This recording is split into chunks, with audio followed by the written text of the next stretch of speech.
Channel of Vadodara.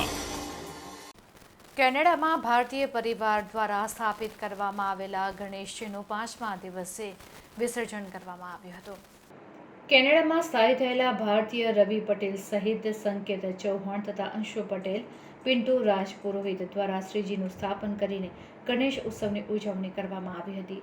તેઓએ ભારતીય હિન્દુ શાસ્ત્રોક્ત વિધિ પ્રમાણે શ્રીજી બાપાની આસ્થા અને ઉમંગ સાથે પૂજા અર્ચના કરી શ્રીજી બાપાનું નાચ ગાન સાથે વિસર્જન કર્યું હતું. અત્રે ઉલ્લેખનીય છે કે કેનેડામાં સ્થાયી થયેલા ભારતીયો પૈકી રવિ પટેલ, સુગ્નેશ પટેલ દ્વારા ગણેશ ઉત્સવ અંતર્ગત સ્પર્ધાનું આયોજન કરવામાં આવ્યું છે.